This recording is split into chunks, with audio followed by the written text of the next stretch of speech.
Okay, I think we're recording again. This video is going to be a compilation of several stories that are probably seconds a piece. But anyway, the first one I'll share with you is Andy taught me how to make napalm when we were back in Delaware. I mean, that was when I was like 10 years old or 11 years old.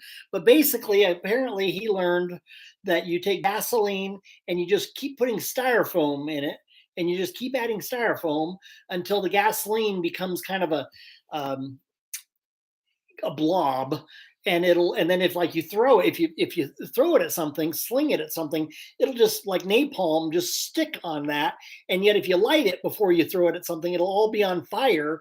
So anyway, apparently that's how you make napalm. My brother taught me that when I was like 10 years old, and that's a story. Another one. Oh, so whenever we lived back in the woods, we always probably because we were boys, we were too small to split wood with just an axe. We had to use a wedge and a sledgehammer, and probably also because all the wood we were splitting was we just cut it down that day or the day before, so it was all green. And drier wood, of course, splits better. But we would always have to split wood with a wedge and a sledgehammer and split the wood.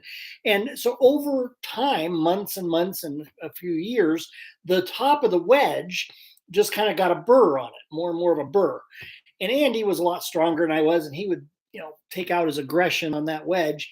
Well, one time he was hitting that wedge and he hit it so hard that the burr sheared off, went right through his jeans and lodged in his skin, and lots of blood. And anyway, that was an injury that we had out in the woods one time. Okay, that's a second on this little video. The third one.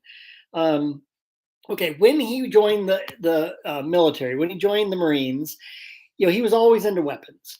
And so it was he as the story I understand it is he joined the weapons battalion and he traveled the world as part of the weapons battalion, and so he had access to lots of stuff.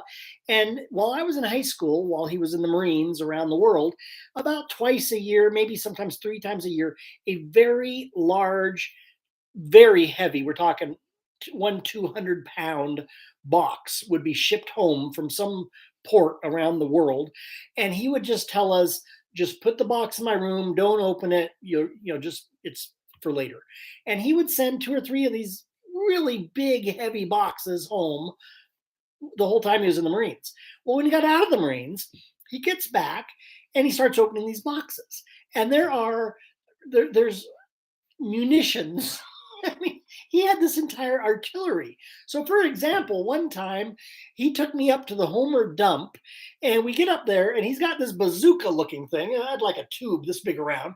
And he goes, and somebody had like hauled a Jeep up there just for trash, right? It was a dump. And they had just towed a Jeep up there and left it as part of the trash in the dump, a Jeep. And it was like, I don't know, 50, 80 yards away from us across the way. And he goes, watch this. And he takes this bazooka looking thing. I don't know what it was. Maybe it was a bazooka. I don't even know what a bazooka is. But anyway, he takes this big cannon, puts it up on his shoulder, aims it, fires it, and like this missile goes out, hits that Jeep, and explodes the Jeep. I was like, oh my gosh, this is insanity. So anyway, another time, and I guess these are pretty common guns. I don't know what's called, but anyone watching the video probably would. But it had, anyway, he would always, sometimes, not always, because we didn't hang out that much, but he would sometimes ask me to shoot a gun or try to get me to shoot a gun. And a lot of times when he did that, it had such an incredible kick, it would hurt. And I think that was his goal. But anyway, one time he's like out there and he's like, hey, why don't you take this gun and shoot that branch? And I'm like, no way, because it's going to hurt me. It's going to have a crazy kick. It looked like a pretty dangerous gun. He goes, no, I promise you, it's not going to have a kick. Just aim it. He said, I'll bet you'll be able to hit that branch. So I take this gun, and it's a pretty serious looking gun, and I pull the trigger, and I guess you call it a fully automatic. Well, I hit that branch. I took off every branch on that tree. It went, and that was kind of a fun little memory with him. Okay, what else do I got here?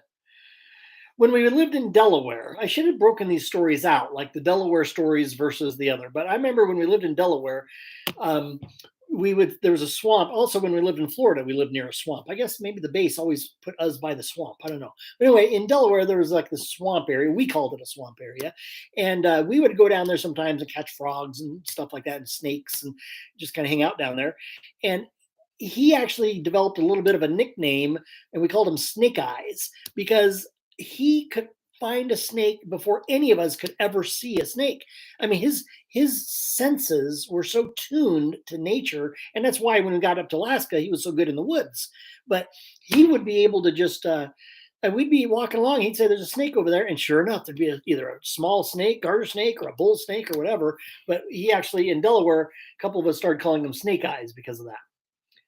Okay, last story for this video is how we would make cannons out of pop cans. So pop cans now are like these weak little aluminum things, and but back in the late '60s or probably early '70s, they actually were more like steel with rims around both the top and the bottom.